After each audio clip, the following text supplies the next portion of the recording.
Добрый вечер, это Якутия-24 в прямом эфире, программа «Итоги дня», в студии Влад Давыдов. Смотрите сегодня в выпуске. Социальная газификация. В Якутске в микрорайоне Северный запустили газовую магистраль. Сколько домов подключат до конца года? Лучшее региональное отделение 2021. В этой номинации волонтеры-медики Якутии стали победителями всероссийского конкурса. Как развивается волонтерское движение медработников в республике? Экономики замкнутого цикла. На круглом столе под таким названием принял участие глава Якутии Айсен Николаев в Сколково. Переход на новый вид топлива. В Ленске в начале будущего года планируют переоборудовать одну из автозаправочных станций под газ, что думают местные жители. Время чудес. Новогоднюю акцию под таким названием запустил Центр «Мои документы». Что из себя представляет эта идея?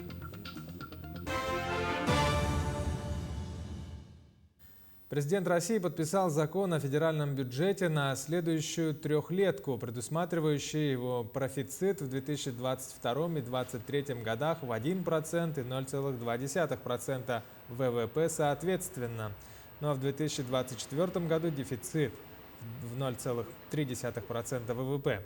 Документ опубликован на официальном интернет-портале правовой информации. В него заложено финансирование адресной поддержки семей с детьми, выплаты пособий беременным женщинам, испытывающим материальные трудности, проведение углубленной диспансеризации населения, реализации программ медицинской реабилитации.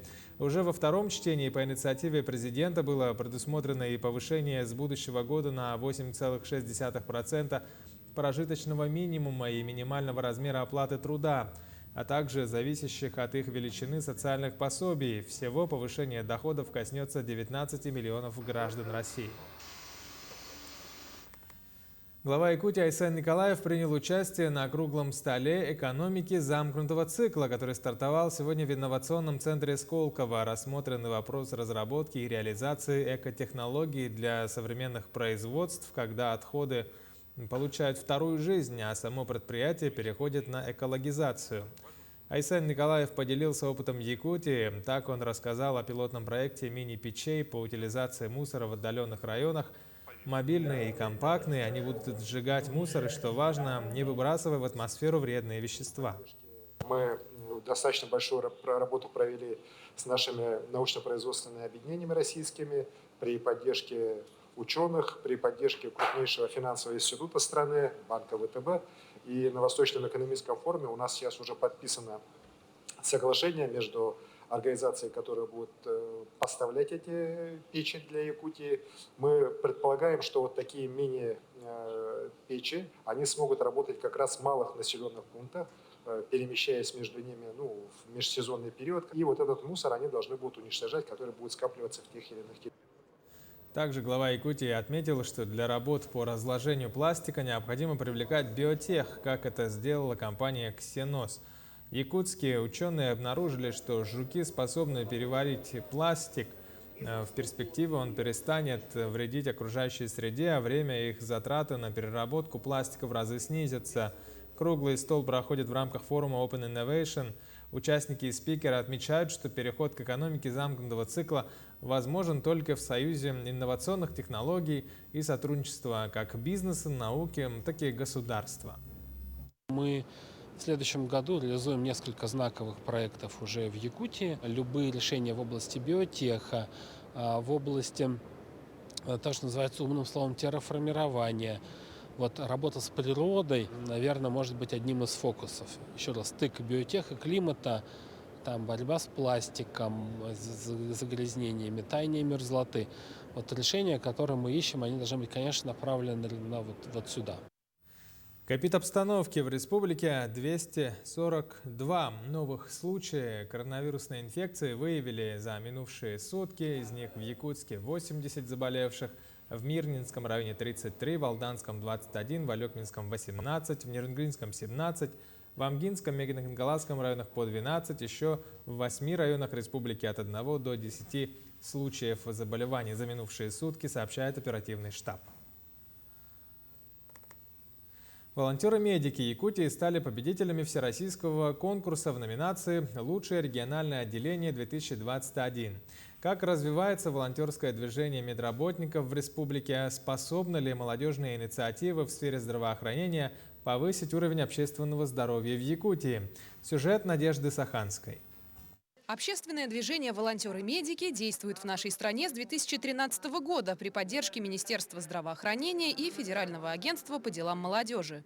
В Якутии это движение появилось не так давно. На сегодняшний день региональное движение волонтеров-медиков насчитывает более 1000 человек разного возраста. С 2018 года у нас уже более 1000 человек вступили в движение, получается. Школьники, взрослая молодежь, работающие население, серебряные волонтеры и также студенты медицинского института, медицинского колледжа и непрофильных организаций. Якутские добровольцы ежедневно проводят всевозможные мастер-классы, акции и тренинги. Так, недавно региональное отделение волонтеров отметили наградой в рамках международного гражданского форума «Мы вместе». С марта 2020 года в период пандемии волонтеры помогают лицам старше 60 лет и маломобильным гражданам. Что говорить о нашей победе регионального отделения? В этом году мы получили лучшее региональное отделение в 3-й категории. Это от населения 400 тысяч человек до миллиона. И мы заняли лучшее региональное отделение. Мы к этому очень готовились. Мы в прошлом году не смогли ничего занять, но и для нас это стало мотивацией. И мы очень сильно готовились, мы очень много работали, начиная с 1 января этого года. И для нас получать данную награду – это огромная честь. Отметим, что в 9 районах республики действуют филиалы волонтерского движения, и это только начало большого пути якутских добровольцев. У нас есть единый слоган – это волонтером в сфере здравоохранения должен быть каждый. И абсолютно мы ждем каждого. Это независимо от расы, независимо от возраста, независимо от где вы живете. Вы можете работать онлайн, помогать онлайн. Вы всегда нужны, потому что свободные люди, свободные мозги всегда очень нужны, и мы в них нуждаемся. Сейчас по всей России работает 85 региональных отделений общественного движения «Волонтеры-медики», которые объединяют под своим началом все больше и больше добровольцев. Да и в целом волонтерство становится новым трендом нашей современной реальности. Если же говорить о сфере здравоохранения, то ее можно сделать гораздо более открытой благодаря гражданскому самосознанию. Надежда Саханская, Артем Алексеев, Якутск. В этом году в Якутии с помощью господдержки улучшили жилищные условия 25 педагогов и 18 медработников, отработавших 5 лет по трудовому договору в Арктике. На оказание социальной поддержки из бюджета республики было направлено около 83 миллионов рублей. Глава Якутии Айсен Николаев подчеркивал необходимость повышения качества образования и здравоохранения в Арктике, создания условий для того, чтобы привлечь в северные районы квалифицированных специалистов. За 2021 год в республике будет построено за счет всех источников финансирования 12 школ на 1600 мест, в том числе в рамках реализации национального проекта образования 6 школ на 970 учащихся. В сентябре текущего года введены здания школ-садов на 220 учебных и 100 мест детского сада в селе Актемцы Хангаласского улуса и на 120 учебных и 75 мест детского сада в Харьелахе Оленёкского Венкийского национального района. На днях состоится открытие нового здания школы на 90 учащихся в селе Кые Татинского улуса. А в следующем году будет построено здание самой крупной школы в республике на 990 мест. Это в квартале Прометей города Якутска. Работа продолжается. 18 ледовых переправ действуют в Якутии. Открытие идет согласно примерному графику. Сроки могут быть скорректированы, исходя из фактического состояния льда и погодных условий. 3 ледовые переправы республиканского и муниципального значения были допущены к эксплуатации 6 декабря. Хатас и Нижний Бестях и Покровск-Кердем через реку Лену для транспорта массой до 3 тонн, а также через реку Марху в местности Кулусуннах Нюрбинского района до 20 тонн. Сообщается, что в связи с открытием ледовой переправы федерального значения в Сунтарском районе Устье-Сунтар по данному маршруту закрыта временная переправа. Берегоукрепительные работы на реке Вилюй в районе села Верхневилюйск начнутся в 2022 году. Якутия на эти цели получила федеральное финансирование. В ближайшее время будет определена подрядная организация. В Чурапчинском районе пройдут работы по ремонту гидротехнических сооружений. Об этом сегодня сообщил руководитель ЛБВУ Петр Аргунов. Работы по берегоукреплению пройдут в пределах 3 километров. Общая стоимость объекта 788 миллионов рублей, из них 733 миллиона выделят из федерального бюджета, 55 миллионов рублей из бюджета республики. Помимо этого, Якутия получила финансирование для обеспечения безопасности гидротехнических сооружений. Эти работы начнутся в следующем году в 2 селах Чурапчинского района. Продолжаем выпуск. В Якутске в микрорайоне Северный запустили газовую магистраль, а бригады Сахатранснефтегаза приступили к активной газификации микрорайона в рамках реализации программы социальной газификации. К завершению этого года рекоператор планирует провести газопровод к домам 300 семей. Репортаж Марфирины Алексеевой. Еще много лет назад многодетным семьям государство выделило в этом микрорайоне земельные участки. На протяжении всех этих лет люди отапливали свои дома печным методом. И на протяжении всего же этого времени люди писали заявления о том, чтобы здесь, наконец, создали условия и провели газификацию. И вот, наконец, 2 года назад были начаты работы по строительству газовых сетей. В данное время объект готов и отвечает всем требованиям безопасности. Осенью этого года в республике начала действовать объявленная президентом страны Владимиром Путиным программа социальной газификации, которая предусматривает бесплатное подведение газа до земельного участка. Региональным оператором программы назначено предприятие «Сахатранснефтегаз». На сегодняшний день от населения республики поступило свыше 2000 заявок. На данный момент между заявителем и предприятием заключено свыше 300 договоров. Социальная газификация началась с микрорайона Северный. Сейчас здесь ведется активная работа по подведению ввода газопровода к жилым участкам. Когда не было газа, мы уже подумали, что как без газа жить. Поставили печку, заказывали дрова. Это очень дорого выходит. Каждый раз кто-то должен оставаться дома, с детьми присматривать. Это очень сложно было. И каждый день печь печку, конечно, сложно было. И по сумме тоже выходит очень даже дорого. Мы за год потратили большую сумму, почти 50 тысяч, еще больше. Ваше выживание тут в городе 40 будет, тут 45-47 получается градусов. Здесь вообще холодно. Вообще радость хорошая, когда газ будет. Скоро же до Нового года, наверное, будет. До реализации программы заявитель должен был сам оплачивать подведение газового стояка к своему участку. Благодаря программе теперь это стало бесплатным. Всего из микрорайона Северный на сегодняшний день поступило 55 заявлений, из них 14 соответствуют критериям отбора. Во-первых, земельный участок, оформленный в собственность, жилое строение, оформленное в собственность. Также в данном микрорайоне должна находиться газораспределительная сеть. Также заявитель должен представить ситуационный план и часовой расчет газа. Помимо этого, заявитель к моменту окончания работ по подведению должен быть готов к подключению сети потребления, то есть приобрести и установить газоиспользующее оборудование, чтобы к моменту завершения работ было возможным запустить газ и подключить отопление в жилой дом. А подать заявление на участие в социальной газификации можно на сайте stng.ru в разделе «Социальная газификация». Марфирина Алексеева, Владимир Павлов, Якутск. В Ленске в начале будущего года планируют переоборудовать одну из автозаправочных станций под газ. Как это будет проходить, этот процесс перехода на новый вид топлива и как относятся к этому ленчане, узнала наш корреспондент Анна Кожевникова.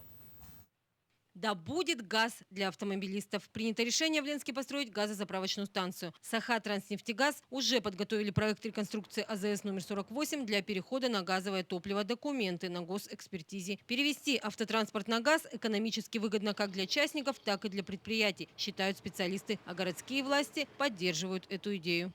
На сегодня сразу возникает вопрос, о том, что необходимо, чтобы у нас появилась специализированная лицензированная организация для того, чтобы производить монтаж, скажем, этого оборудования. Да?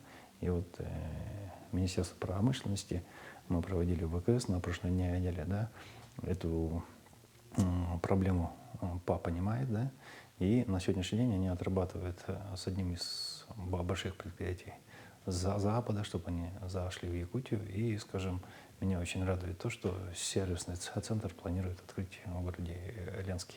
Также одно из основных условий при участии в различных программах на республиканском уровне – приоритет отдается приобретению автобусов на газомоторном топливе. К тому же компания «Алроса», владеющая самым крупным автотранспортным предприятием на территории Ленского района, установила газозаправочные станции в Мирном и Удачном. Поэтому наличие подобных в Ленске уже необходимость, продиктованная временем. А мы решили проверить, как автолюбители относятся к такому новшеству. Положительно. Как считаете, что лучше будет, если машины на газ перейдут? Ну, конечно. Почему? Ну, как почему? Выхлопы будет меньше. Ну, не знаю, при наших холодных климатах газ, я думаю, не актуален будет. Да, конечно, хорошо, наверное. Почему? Ну как, экономнее будет заправляться. Да, не знаю, пускай вроде нормально отношусь. Будете свою машину на газ переводить? Да. Если будет экономичнее, дешевле, конечно, буду переводить обязательно. Холодно же. Газ, думаю, что для Якутии малоэффективен. Угу. Вы свою машину, у вас есть машина? Есть. Будете переводить на газ или нет? Нет, опасно. Еще и опасно. Побаиваемся.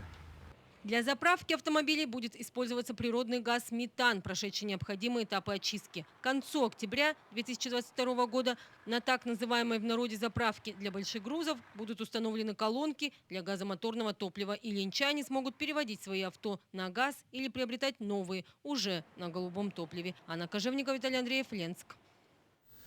Поддержка и развитие сельского хозяйства, фермерства, субсидирование авиаперевозок и защита лесов – эти и другие вопросы на федеральном уровне поднимает от Якутии Егор Борисов в Совете Федерации. Сегодня сенатор провел пресс-конференцию для журналистов региональных СМИ. Он сказал, что за 2 года проделан большой объем работы для развития и поддержки сельского хозяйства. Борисов отметил, что в этой части Якутия всегда была впереди всех и по праву считается сельскохозяйственным регионом. Помимо этого, Егор Борисов занимается актуализацией вопросов субсидирования авиаперевозок, а также защиты лесного фонда от пожаров. Сенатор подвел итоги работы в текущем году и озвучил планы на год будущий. В комитете выбрал конкретные темы, над которыми я начал работать и работаю, и буду работать. Но прежде всего, родная моя тема по сельскому хозяйству. Это речь идет о малых формах хозяйствования. К сожалению, они сегодня со стороны правительства ущемляются, по большому счету. Они не получают соответствующую поддержку и не развиваются. Это 182 тысячи крестьянских фермерских хозяйств, это индивидуальные предприниматели, это кооперативы небольшие. И кроме этого, более 18 миллионов лично подсобных хозяйств, которые занимаются сельскохозяйственной деятельностью. И их развитие, их поддержка сегодня мутная, она еще неизвестна. И в результате около 60% субъектов, которые не имеют крупного аграрного бизнеса, испытывают трудности. Надо этим заниматься, их надо поддерживать, развивать. Вот этим и занимаюсь, возглавляю рабочую комиссию Совета Федерации. Более 280 хозяйств разной формы в регионе занимаются выращиванием овощей и картофелеводством. Среди них одним из опытных является хозяйство Валерия Кима. Он начал работу еще в 1994 году. Тогда у овощевода было только 3 гектара земли, сейчас 55 гектаров. Имеется овощехранилище на 1000 тонн корнеплодов. В этом году хозяйство Ким собрало более 500 тонн картофеля, 60 тонн капусты, моркови и свеклы, 50-40 тонн.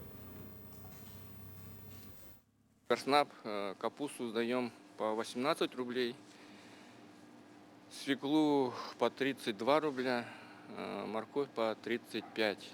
Ну, кроме этого, получаем субсидии, ну вот с мэрии.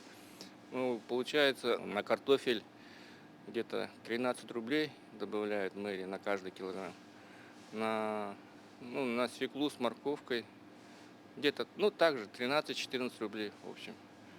И, в общем, получается, морковь по 49 выходит, по-моему. Свекла по 46, капуста по 30 рублей, картошка по 40 рублей. Южно-Якутский технологический колледж активно развивает сферу IT в Нерюнгри. Большие возможности для воплощения в жизнь идей студентов появились с открытием 4 новых мастерских в колледже, рассказывает Екатерина Павлова.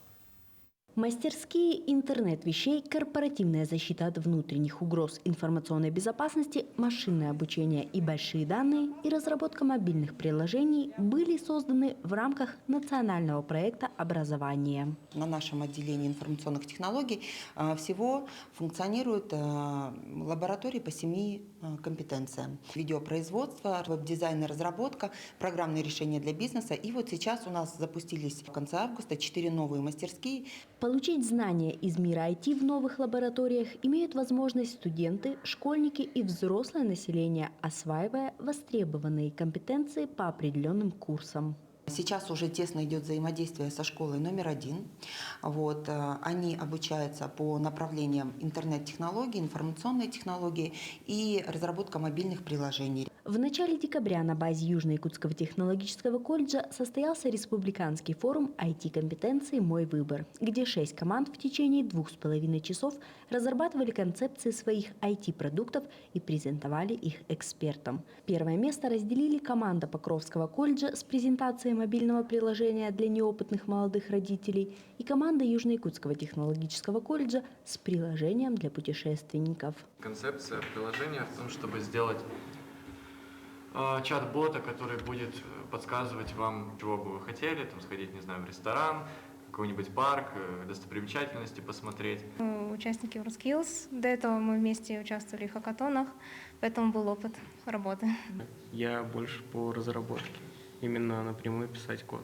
Участники форума с экспертами обсуждают возможности развития IT-технологий и активной цифровизации мира.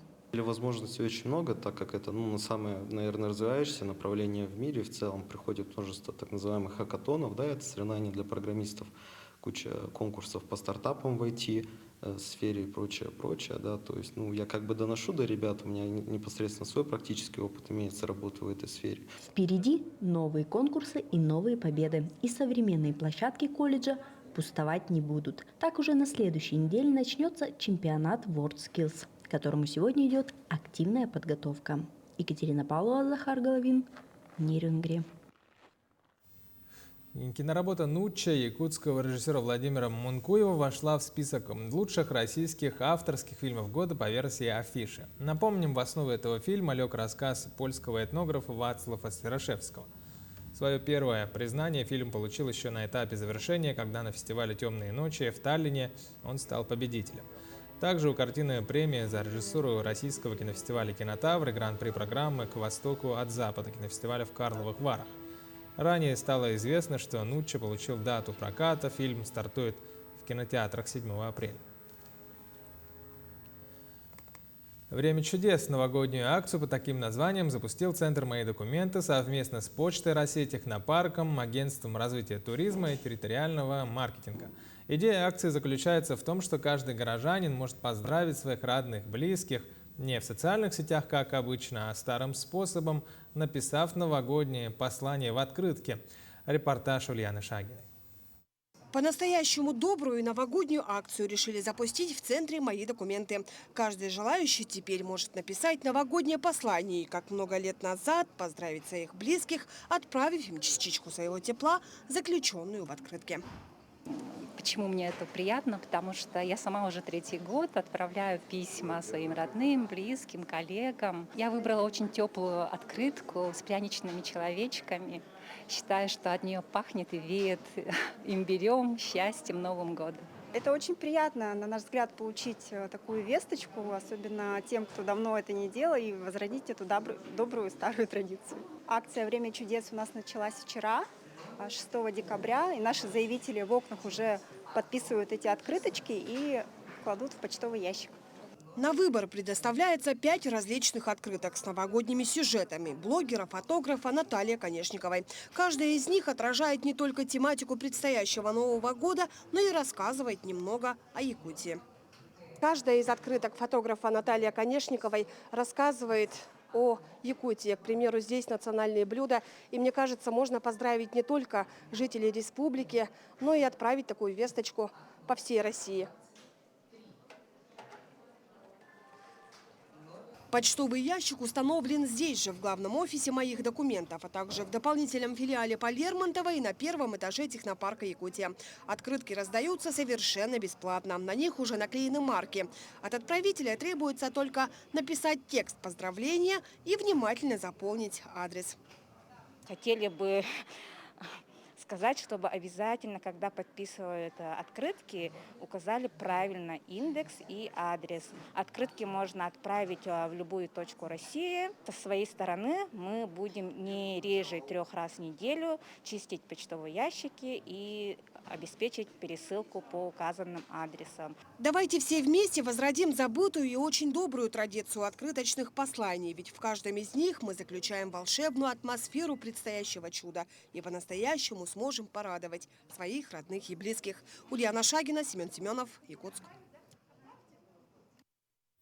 Таковы итоги дня сегодня. Смотрите Якутию 24. Всегда будьте в курсе. До встречи.